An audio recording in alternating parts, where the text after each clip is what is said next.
Good evening, everyone. I'm Vishal Salsekar, and today we are going to cover the News Today articles for 8th and 9th of February.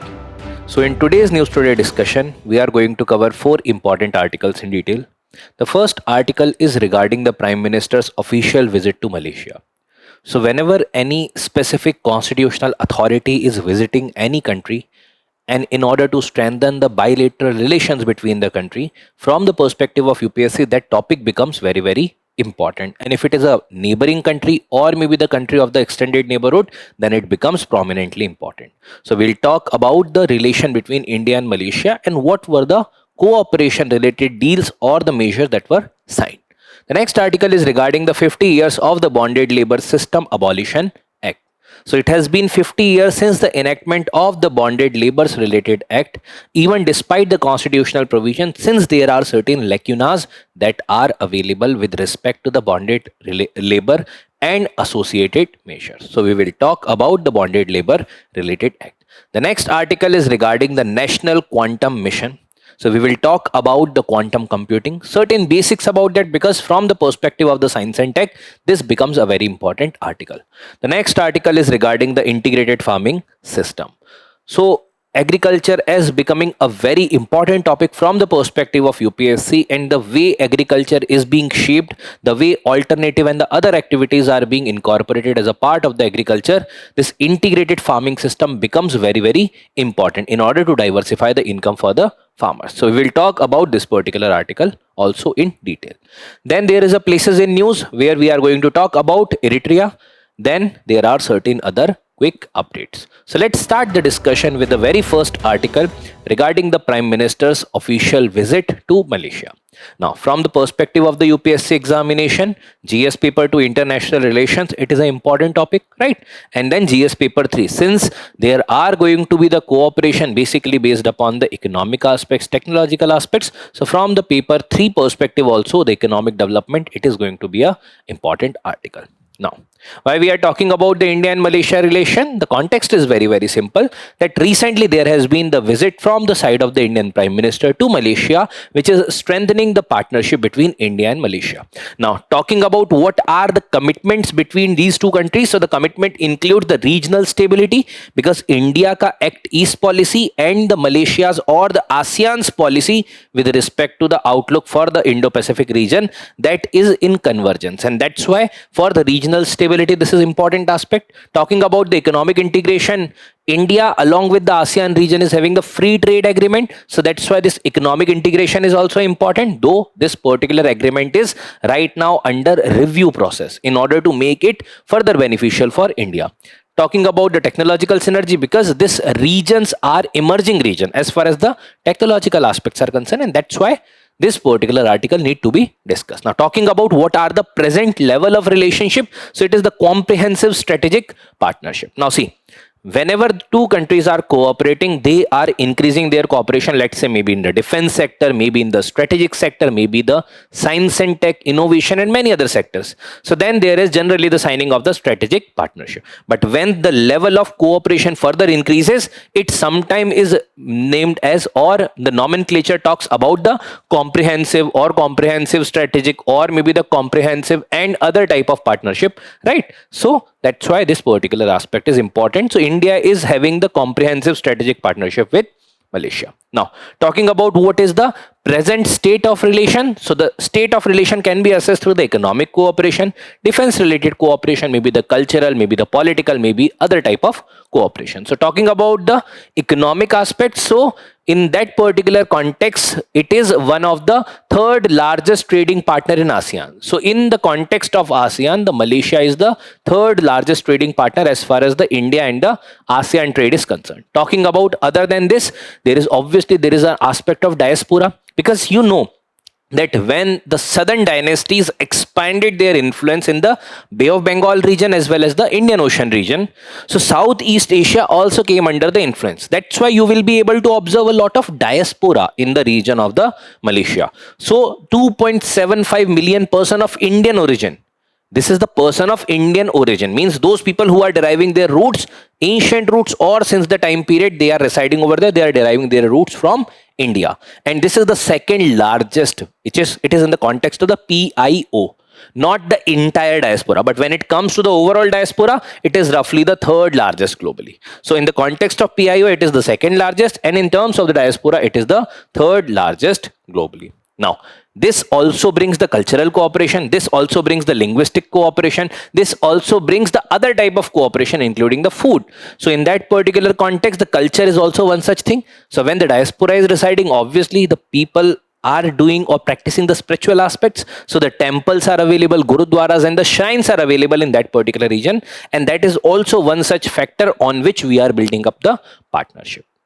So these are the comprehensive areas where India and Malaysia are currently having relation, and this is further getting strengthened with the arrival of the integration of the technology and the other aspects. Now, talking about what are the key highlights of the joint statement. Now, the joint statement is basically both the countries' leaders met and then they decided certain modalities. They decided certain key operating features that will be defining now the partnership between these two regions. So, the first is the strategic and the defense cooperation. Now, India is a lot focusing upon the strategic and the defense cooperation. Now, talking about the strategic aspects, obviously the defense related exercises that becomes important. The defense discussion forums become important. The army to army collaboration, air force to air force collaboration, that also becomes important. So there is a establishment of the strategic affairs working group, SAWG, and the Su-30 forum. So these are the forums, these are the arenas where we are able to cooperate. Like Indian Air Force is able to cooperate with the Malaysian Air Force, and then they are talking about the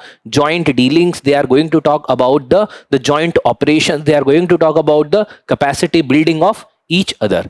Talking about the other aspects of the defense, which is the joint military exercise. So Harimau Shakti is one such military exercise. Now UPSC can easily ask a question that Harimau Shakti was recently in news. Was a military exercise between which two countries? So in that particular case, you can have an idea that India and Malaysia are the countries. Talking about the other things, because see, again, the fundamentalism is one such thing where Malaysia is also getting impacted. So there has been a discussion regarding the zero tolerance policy towards the terrorism, that also has been highlighted. So these are the defense and the strategic aspects. Now talking about the energy and the climate cooperation. So as we are moving towards further in the 21st century, we are realizing that the climate change is becoming a reality. Now talking about the alternative technologies, whether it is the energy production technologies, whether it is the alternative energy generation technologies, or maybe any other type of cooperation with respect to the energy related aspects, conserving the energy or creating the alternative sources. So that's why the investment is important. And here India can invite the investment from the Malaysian firms, and vice versa can also happen. India can provide the technological support to Malaysia. So in order to ensure the commitment for the zero net emission, apart from that, the semiconductor cooperation. In the semiconductor cooperation, it is the workforce development, supply chain resilience, means end-to-end connectivity from the resources to the final product. Talking about the institutional types, so the cooperation to the corporation collaboration can also be there. So the industry to industry collaboration. So all these things are going to ensure the energy and climate related things, and this is eventually going to reduce the greenhouse gases emission.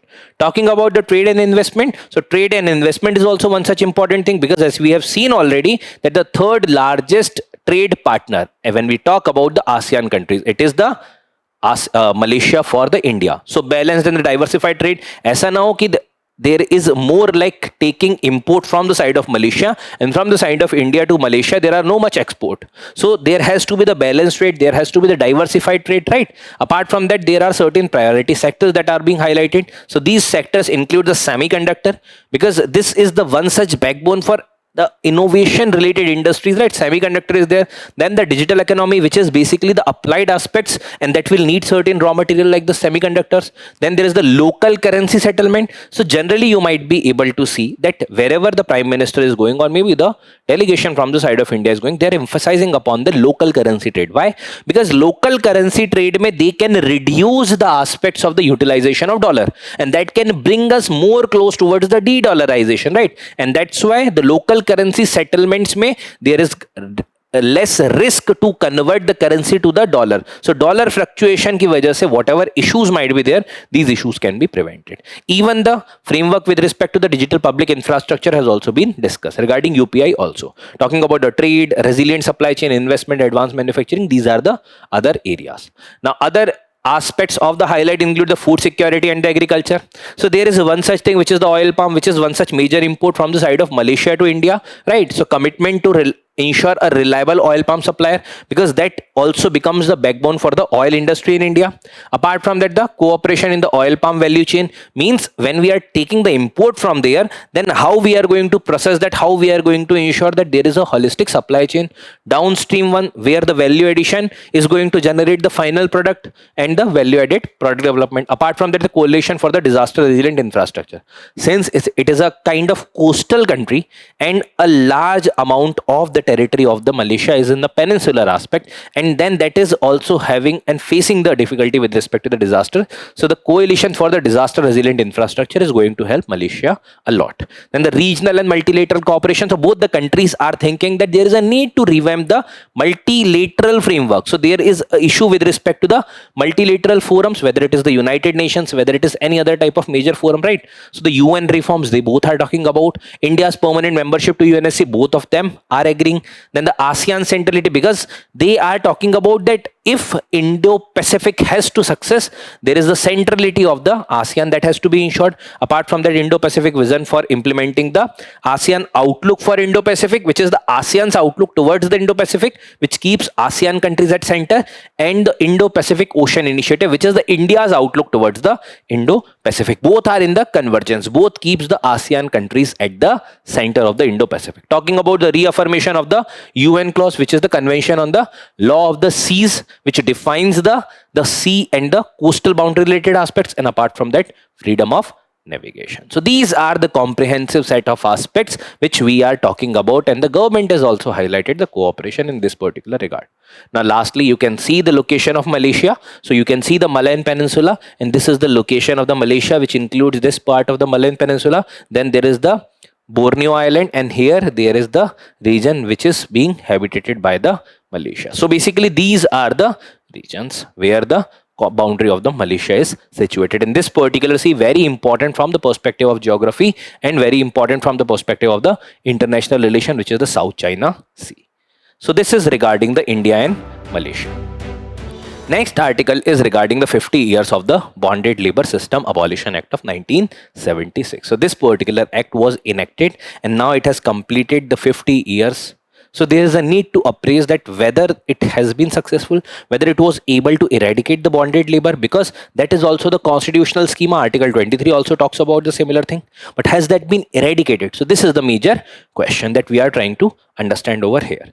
From the perspective of the UPSC GS paper 1, where Indian society में it is important aspect, and other than that GS paper 2 and 3 also, because economy के aspect से it is related, and also the polity, governance, social justice, it is an important article. Now talking about what exactly is the context. So in the 1976 there was an act enacted with the keeping in mind the principles enshrined in Article 21 of the Indian Constitution, right to life and liberty, Article 23 of the Indian Constitution, which talks about prevention from certain type of labors, which includes the bonded labor also, and the 24 talks about the prevention of the child labor, right? So all these things का अगर summarization किया है, so this is the act which is enacting those particular aspect. Now other than this, what is the other important milestone when this particular act was enacted?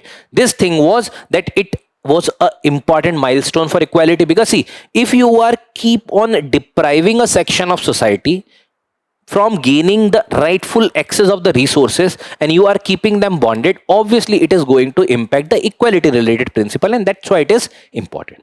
Now talking about what constitution exactly talks about this, so there is Article 21, 23 and 24 which talks about these particular principles, including right to life and liberty. Then 23 talks about the not forceful employment or doing or forcing anyone to do certain type of hazardous task, and 24 talks about basically the child labor.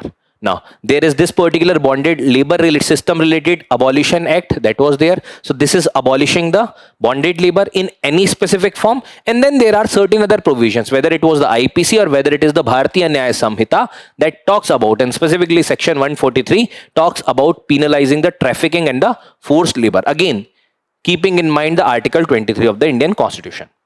Has that reduced the instances of the bonded labor? So this particular article says कि भाई, though there are very much novel provision of this particular act, but still there are critical issues or the challenges associated with this. So first, let's talk about what exactly this particular act is talking about. The first thing is that it is completely abolishing the system of the bonded labor. Now, bonded labor in all the forms. Bonded labor means a person is forced to perform certain tasks despite not his will, his or her will, but then still being forced to perform this particular task, and that particular aspects are considered as illegal as per this particular act. Talking about the cancelling all the type of the bonded debt. Suppose karo you might have taken the loan from any individual. Now that individual is forcing you to perform any specific task. So this particular bonded labor system abolition is cancelling all such type of bonded debts and mandating the immediate release of that particular individual from this particular system.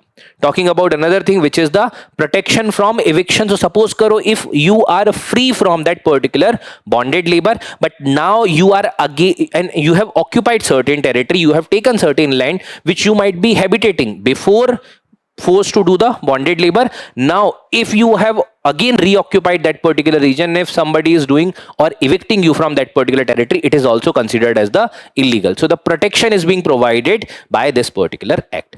Another thing is the district level enforcement by the district magistrate, and there are vigilance commissions also. So there are district level per there has been certain enforcement related aspects. Now the enforcement includes firstly like identifying ki what are the people who are exactly being asked or forced to do the bonded labor, then basically to identify them, then what are the vulnerabilities associated with that, and proper monitoring in order to ensure the prevention, right? And after this there are facilities that need to be ensured for the rehabilitation, rescue of those particular individuals. Now rehabilitation ke liye there are central and the state level program that is also mandated as a part of this particular act. Apart from that, the financial assistance means if you are forced to do something, now once you have rehabilitated, now there are certain financial type of aspects that are supported or provided to you. Apart from that, the land, housing, livelihood, these particular things has to be provided to them. Lastly, the rescue operation.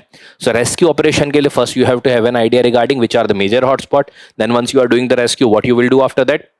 There is a need to rehabilitate, there is a need to provide the proper arrangements, maybe the housing, maybe the land, or maybe another type of facilities, alternative type of employments also. So these are the provisions with respect to the Bonded Labor System Abolition Act. Now talking about like why despite eradication, despite availability of the constitutional provision, why the bonded labor exactly exists in India. So the answer is very, very simple, that already the system of segregation is too much rooted in the Indian society, where the problem is that there are caste bases, there are class bases, there are deprivation bases, many such bases that are existing, even the gendered bases, right? So in that particular case, persistent poverty is one such issue. Other than that, lack of the formal contract base, many of the time it is just a verbal contract that yes, I have taken money from you, if I'll not be able to repay, I'll serve you or maybe I'll perform certain tasks for you. Now if I'll be defaulting, obviously I'll have to do the task, but then many of time these particular things are manipulated because there is no such authenticity available in order to verify that what I have spoken, right? And then the weak regulation in the informal sector, many of the things in the informal sector works upon the just the verbal value, and that is many a time misutilized. Talking about the caste hierarchy and the discrimination, that is also one such thing. And as a result of that, it was being observed that since the inception of this particular act, like 50 years, only 3 lakh individual got freed. That means the country which had recognized that the bonded labor is one such major issue, despite recognition, only 3 lakh people got rehabilitated or freed since 1978, or means since inception. So this is one such flaw. The country like India, which is having the large amount of population, 140 crore plus population, still this much is the rehabilitation number. So that shows there is some sort of leakage. Apart from that, the conviction rate is also low, and lack of the victim centric approach. Many a time the victims are forced to withdraw their appeals, and that's what is making these particular laws comparatively weaker. Now what can be the solution? Obviously the solution has to ensure the balance. It should not be over centric to this particular aspect jahan pe this is bound to be exploited by certain sections, right? So there is a coordinated strategy that is needed, which is combining the legal reforms. So legal reforms already are there, but then there should be the awareness generation. So robust monitoring, rehabilitation, and the awareness, all these things has to be there together in order to ensure. And more above this, there is a need for the political will and the community participation. Till the point of time, the population is not exactly going to participate in these initiatives are not going to be resolved. So that's why this is an important initiative that has to be resolved. And that had to be taken forward and the issue had to be resolved. Clear? Now, the next article is regarding the foundation ceremony of the Amravati Quantum Valley held. Now, there has been recent establishment of the Quantum Valley that has been established in Amravati, and that's why it is important, because now establishing this, India joined a elite club jahan pe we have the dedicated program with respect to the quantum aspects, and we have provided the physical infrastructure also. Talking about the syllabus linking, GS paper 3 science and technology, quantum computing is one such area where the UPSC is also focusing upon. They are asking certain key terms. What are qubits? What is the quantum superimposition, right? So basically ये सारी चीजें पूछ सकती हैं. Apart from that, GS paper 2, governance, polity, international relations, because it is also in the need for the international collaboration. We are collaborating with multiple countries. That's why it is important. Now, what exactly is the context? So there has been the development of Amravati as a quantum hub. So developed as a major hub for the quantum research innovation under the National Quantum Mission. Now, National Quantum Mission not only focuses upon the quantum computing, but all the type of applications that can be part of the quantum computing. So new research, development, providing the physical infrastructure, all of these things are part of this. Apart from that, even the institutional collaboration has been invited. There are certain nodal institutions for each and every task that are also being there. Now, talking about what exactly is the National Quantum Mission. So, National Quantum Mission ka basic objective is to seed, nurture and scale up the scientific and the industrial research and development. So, in order to ensure that the quantum computing is going to be comparatively smooth in the country, and that should be recognizing the need of the future, there is a need to seed, nurture and the scale up this, so that those who are basically trying to exploit the technological aspect, that should not be ahead of the country or the country ka cyber infrastructure. So for that, there is a need for the research and development and also creating the vibrant and the innovative ecosystem.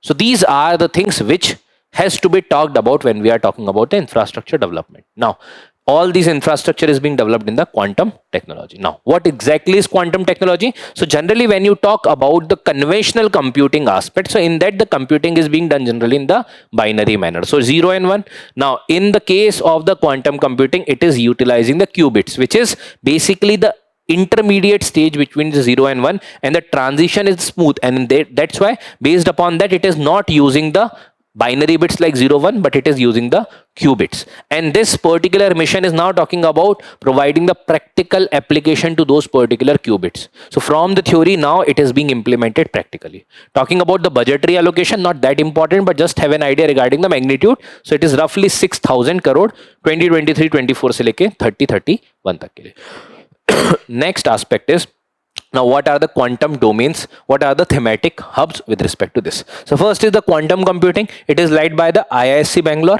right? So it is including all the aspects of the quantum computing. Then there is the communication related vertical, also the quantum communication related vertical, which is being led by the IIT Madras. Apart from that, there is a center for the development of telematics, which is there in New Delhi. Apart from that, quantum sensing and the meteorology. So for the sensory aspects, for the meteorological aspect, for navigational aspects, these particular things are being governed under the quantum sensing and the meteorology, and that's why that is being spearheaded by the IIT Bombay. And lastly, the quantum material and the devices, which is being coordinated by the IIT Delhi. So the physical aspect of that is being governed by the IIT Delhi. Now, what exactly are the objectives of the National Quantum Mission?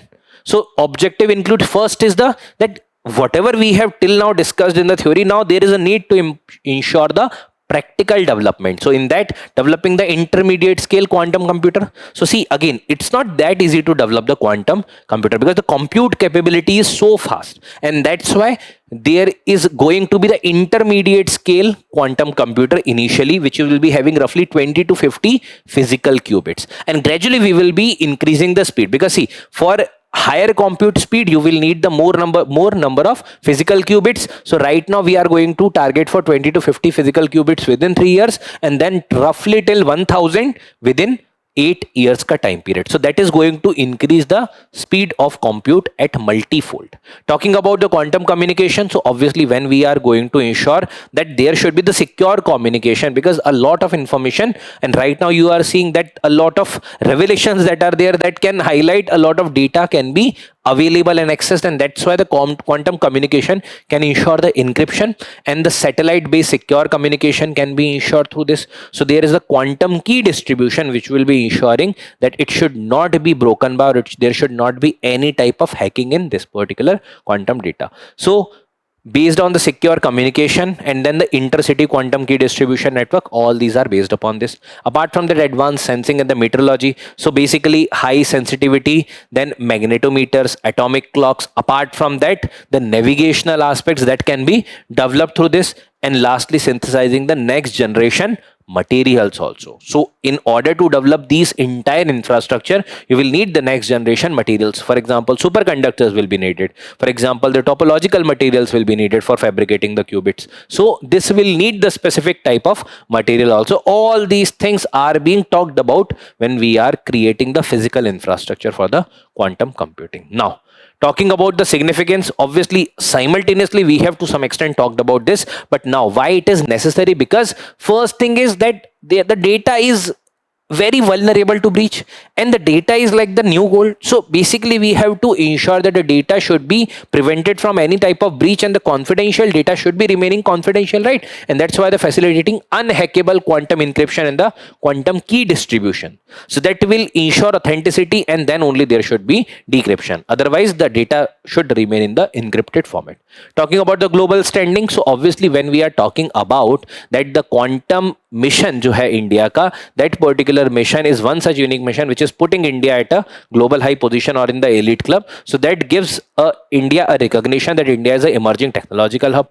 Talking about the sectoral transformation, so whether it is health, because see, quantum के साथ there is one such thing which is associated, which is speed, which is including the multiple compute capabilities, right? So the precision radiation therapies, faster drug discovery, personalized medicine, all these type of things which can be done at a faster pace, which can be more personalized, right? All these things can ensure that the health is going to go multifold development with respect to health. Then the economy, drive the job creation, supporting the startup, boost the India's space economy. All these type of things can get the multifold development when we are going to focus more on the quantum computing, right? Now see, since it is an emerging technology, if there is a chipset that is being developed, if there are certain type of qubits related set that is being developed, if there is any new material that is being observed, so regarding those the question के chances are very very high, and even the terminologies के बारे में भी UPSC पूछता है. So qubits के बारे में they had already asked the question. There can be question even regarding certain more detail. That's why we had discussed in detail. Now in the mains, obviously they can talk about either the quantum computing or maybe the broader theme also they can be talking about. So that's why these type of themes can be prepared. Now the last article is regarding the Union Agriculture Minister urged scientists to develop an integrated farming system for the small farmer. So obviously this article is related to specifically the agriculture related aspects and the agricultural governance, agricultural productivity. So GS paper 2, governance and the social justice. GS paper 3, agriculture, economy, environment, right? That's why it is important. Even you can relate it with the society related aspects and the agriculture related aspects, GS paper 1. Now, talking about what exactly is the integrated farming system. Now, integrate all the components of farming in a very simple term is the integrated farming system. So, it is a synergistic approach which include the multiple component. What it includes? Crops, livestock, horticulture, fisheries, poultry. Apart from that, all these things in the one single unit, and that's what is the integrated farming system. Now, talking about like right now the issue that the Indian farmer persists, that the scale is comparatively lesser. There are small farm units, and that's what is being highlighted, that roughly 89.4% of the Indian farmers are operating on the small land holding. Now, the problem with small land holding is obviously there are multiple number of land holding, but the small land holding say economy of scale you might not be able to utilize. So each and every individual is using the repetitive machinery, and that's why there is no such proper utilization of machinery, right? And that's why the productivity is to some extent is lesser. Now, what is going to be the significance of the integrated farming system? So first is regarding the income security. So see, there is going to be the diversification. If one is doing the crops also, livestock also, horticulture also, fishery also, poultry also, suppose karo due to some reason crop fails, all these things are buffer. If the livestock fails, all the remaining things are buffer. Horticulture fails, the remaining things are buffer. And that's why what you can get the income security. That means in the unexpected event of certain kind of failure, there will be the alternative avenues that will be available. Talking about the resource efficiency, again, see, basically hota kya hai? If you have livestock will give certain manure. So that manure can be reutilized in the crops. That particular manure ke basis pe maybe fisheries mein, poultry mein. So these particular things may be utilized again and again. So it will ensure a cyclic form of development. So recycling on-farm nutrient, reducing the input cost, that is also one such thing, right? Because otherwise you would have taken input things from the market, and that is going to increase the cost. Talking about the nutritional security, now suppose karo a farmer which is a poor one. Now that farmer is having crops also, livestock also, horticulture also, fisheries also, poultry also, but at the smaller level, bahut chote amount mein.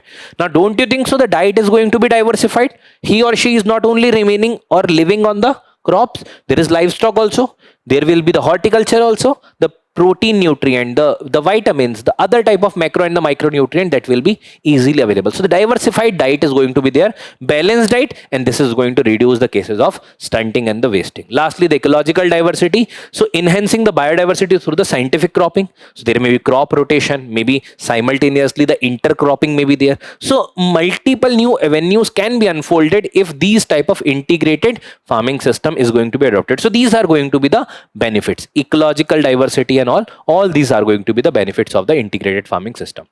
But see, again, it's not like that it is that easy to be produced, because again, when we are talking about that the farmers are having lesser land holding, now you can assume that how they are able to grow the crop, at the same point of time keeping the cattle, at the same point of time poultry, maybe fishing. So for all these things there will be the complexities associated, and apart from that the capital is also needed. So the capital intensive sectors are there. So allied sector like the cattle sheds and fish ponds, high initial capital, and the farmers are not having that much capital buffer available.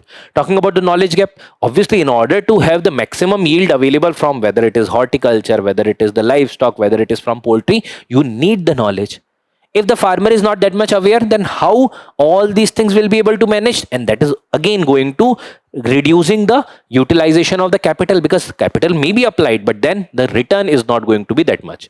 Talking about the labor requirement, again the last and the major issue with respect to this, that if at all you will be able to generate the capital which you will be applying, if you are having the knowledge, but then you have to hire the labor also, because for all these things right now all the automation is not available specifically in India, and there you need to hire the labor.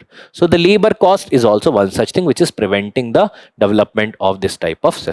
Now, what government is focusing upon, so government has taken certain initiatives already. You can quote this in the answers as a way ahead, but yes, at the same point of time, removing the lacunas which are available in this. For example, the National Mission for the Sustainable Agriculture. So how the agriculture can be made sustainable? So organic manure ko utilize karna hai, on-farm development of the input feeds, right? Then the rain-fed area development, so maximum utilization of that particular location, the rainfall incidence, right? All these things are part of this. Next is talking about the Rashtriya Krishi Vikas Yojana. So Rashtriya Krishi Vikas Yojana mein you are talking about the diversity, you are talking about the flexibility, you are talking about the jo integrated farming system hai, all these things you are talking about in the Rashtriya Krishi Vikas Yojana. It's not like everywhere everything has to be implemented. Based upon the need, based upon the location, based upon the climatic condition, you are utilizing these. Talking about the Paramparagat Krishi Vikas Yojana, so organic nutrient cycling is there. Then the livestock and the crop component. Obviously, we are talking about that. There should be the organic component. There should be the livestock also, crops also. So Paramparagat Krishi Vikas Yojana mein this particular nutrient recycling wala aspect we are talking about. Then the Viksit Krishi Sankalp Abhiyan is also there. Again, lab to land gap means whatever we are doing in theory now, what gaps are pertaining in order to apply those things on the actual fields. So deploying scientists to disseminate the region specific integrated farming system model. So again, bridging the knowledge gap, which is one such issue. Lastly is regarding the Indian Council for Agriculture Research ka jo system hai, all India coordinated research project. जहां पर what they are going to do, they are going to do this particular integrated farming system on the location specific, not one shoe fit for all. Based upon the location, the specific system is going to be deployed. So these are the avenues that the government of India is functioning upon, working upon, and this is how you can make the agriculture more resilient. Because see, if there is at all the climate extremities or maybe extreme of any of the things, maybe rainfall, maybe any other issues, so this directly impacts the crop. And if there is alternative available, so the crop ka jo loss hai, that will not impact the farmer more. And that's why the diversification is the need of the time. So having discussed about the important articles, now let's talk about the places in news. Again, this is also very important. So the places in news is Eritrea. The capital is Asmara. Right. Now you can observe the location of the Eritrea. This is the location of Eritrea. You can observe that this is Red Sea. On the north side of the Red Sea, you will be able to see the Suez Canal. On the southern side of this, you will be able to see this particular strait, which is the Strait of Bab al-Mandeb. Now on the eastern side, there is Saudi Arabia. Then here it is Yemen. Regarding Saudi Arabia, GCC, UPSC had asked the question. Now coming to the western side to this, so there is Sudan, which is on the northwest and the western side, Ethiopia, which is in the southern side, and the Djibouti, which is on the southeastern side. So Eritrea is being surrounded by these countries, and with the Red Sea, the location is also having the access to the Saudi Arabia and Yemen. Now, talking about why it was in news, so Ethiopia demanded Eritrea immediately withdraw troops from its territory, and that's why this particular location was important. Now, there are certain international groupings where Eritrea is member of, for example, the foreign groupings like the African Union, because almost all the countries of Africa are member of that. Then there is COMESA, which is the common market for the Eastern and the Southern Africa. So this is the Eastern and the Southern African common market. Talking about the climate, obviously it is lying in the tropical, to some extent tropical, and the nearby region only. So the hot desert climate along with that Red Sea coast hai. Then there is a temperate and the Mediterranean climate is also being available over here. Then major rivers, so there is Setit River, there is Gash, and there is Barka River, there is Anseba River. See, this much factual detail, I'll again say it's not that important. Just have an idea, like UPSC had asked regarding that, they had asked regarding certain territories, and they had asked ki whether any fresh water resource is merging. I think it was regarding Red Sea only. So in that particular case, just have an idea regarding that the rivers are flowing in this particular region, and Eritrea ke bare mein question hai. You can have an idea that rivers are available. Then the major islands include the Dahlak archipelago is there, which is in the Red Sea. Now lastly, the resources mein, there is potash, there is gold, there is copper, there is zinc, there is natural gas. So just have an idea regarding the location and the important location nearby. Reason simply here is that above that, if you will see, there is Israel also, and that region is right now in news because of a lot of issues. Previously Israel and the Hamas conflict, after that Israel and the Iran conflict. That's why this entire region is there in news. Now, let's talk about certain other quick updates. The first is regarding the IEA report on the electricity analysis and the forecast for 2030. Generally, whenever the report-based question UPSC had asked, they were asking regarding that which particular agency has released the report. So, in the context of the IEA report on the electricity analysis, this particular report was released by the IEA only. So, the International Energy Agency released the annual report on the global electricity system, which is the Electricity 2026. So, Electricity 2026 released by what agency? International Energy Agency. Now it has highlighted certain trends. So for example, it is talking about that accelerating demand which is increasing day by day, and there is roughly 3.6% annually which is growing, right? So this is outpacing the GDP growth. So the electricity demand is increasing. Now you are talking about like there are a lot of development that is being done, like there are EVs, there are many other avenues. So that's why the demand for the electricity is going to increase.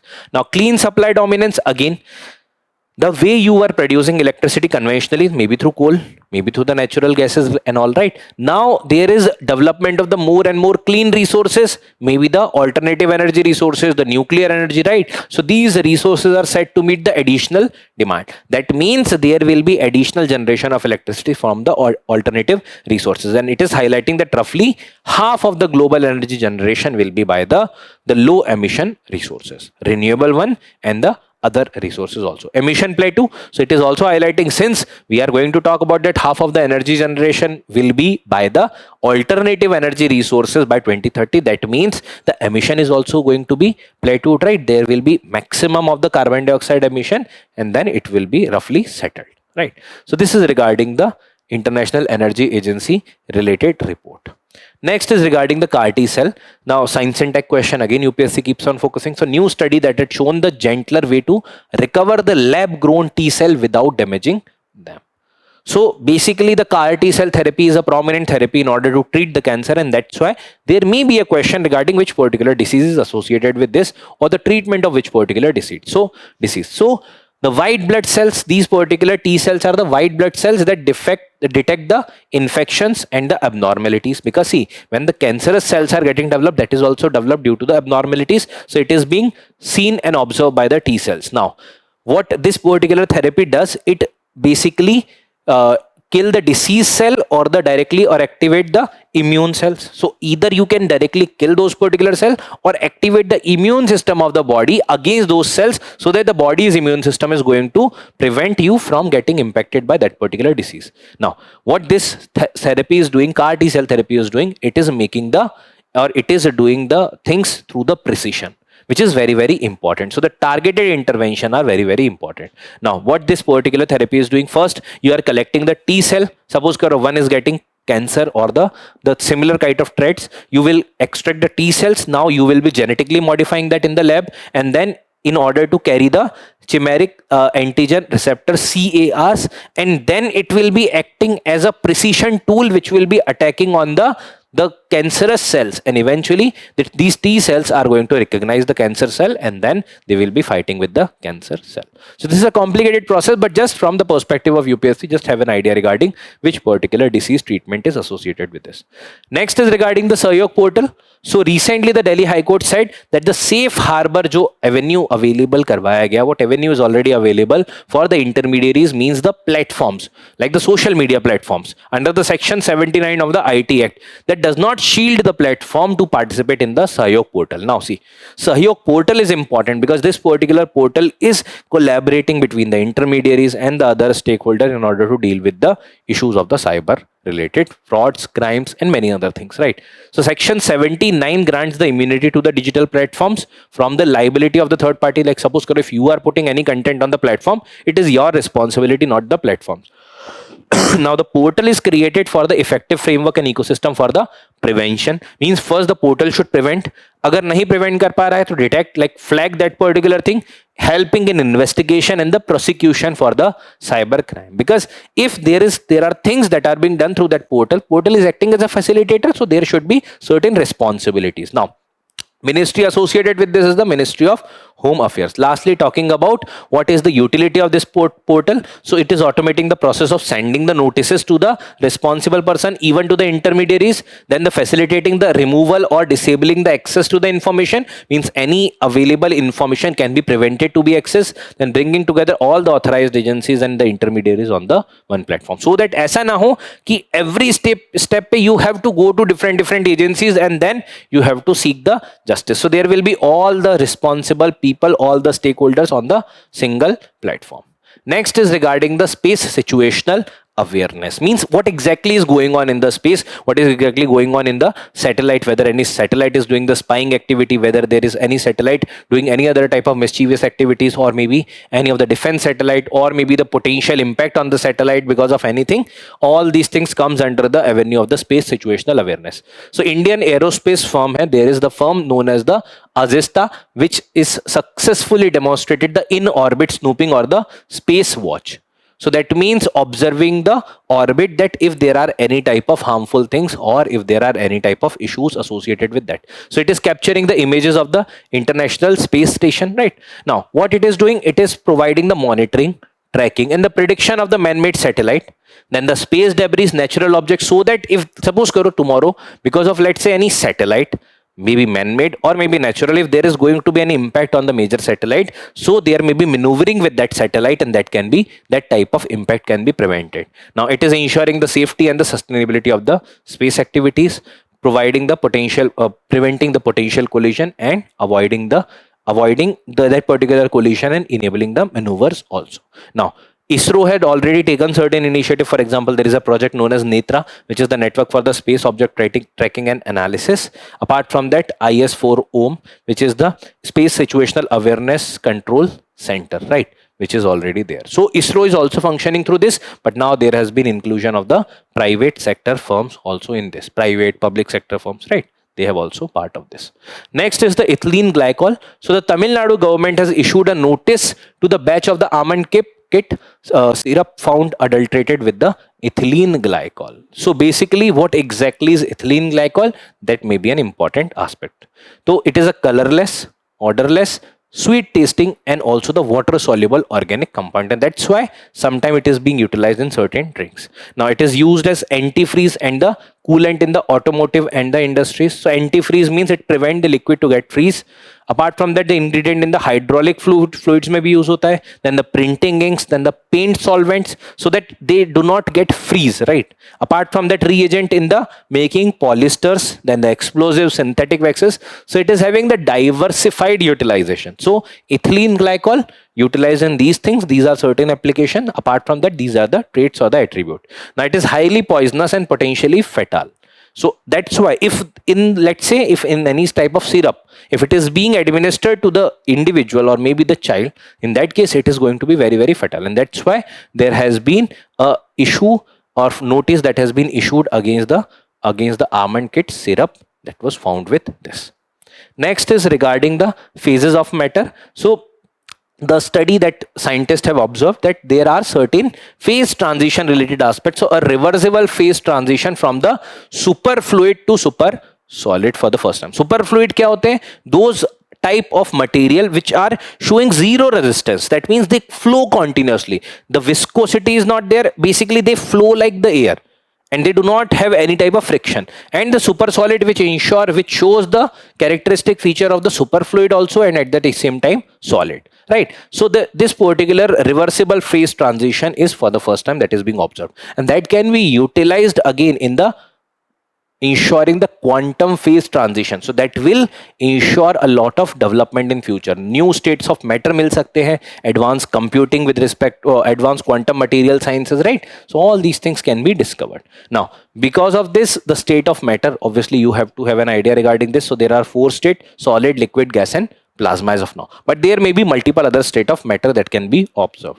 Now superfluid kya hota hai? This is a rare quantum state of matter where there fluid flow without any friction. Super solid, rare, and the exotic quantum state where they behave like a solid also and superfluid. So it is at the same time superfluid, at the same time solid. Clear hai? So it flows like the air, but at the same point of time it is solid also. Solid is compaction of the molecules. Last article is regarding the Neolithic age. So the team of the scholar from the US has unearthed a intact human burial site from the Neolithic and the later periods at the Ballari district of Karnataka. Now see, roughly at all the places in India, roughly the availability of the Neolithic sites are there. So in the Stone Age, it is the last age where there has been utilization of a lot of equipment, most fine tool with respect to the stones. So lithic here shows the utilization of stones, and the neo is basically new. So it is the new Stone Age, which is having the time period of roughly 7000 to 2000 BC. And this is also sometimes depicted as the Neolithic Revolution, because utilization of a lot of things, settled agriculture, the human settlement, all these things for the first time the human being was experiencing. So this is the final stage of the Stone Age, right? The stone tools that were utilized, like the polishing, grinding ke liye, then the dependence on the domesticated plants, domestication of the animal, then the settlements, permanent villages, right? Appearance of the pottery, weaving, all these things were available. Even the finer and finer tools were being utilized. Now the contemporary time period, because see, during this time period, the last part of the Neolithic time period is also having contemporary aspects with the Harappan time period, then the Chalcolithic age, and also other microlithic age people were available, right? Then the regions that I mentioned, like the Burzahom is there in Kashmir, then the Vindhyan region is there, the Narmada Valley, Son Valley, right? The Mirzapur region, Belan River Valley. So generally you will observe that these type of settlements were available in the river valley, because that were the ideal condition in order to do the agriculture, in order to do other type of domestication, right? So this is regarding the Neolithic age. Now with this, we have completed the news today discussion for the 8th and 9th of February. I hope that now whatever questions are appearing on your screen, you are in a position to answer those questions. We'll meet again in another set of discussion. Thank you very much. Have a great day.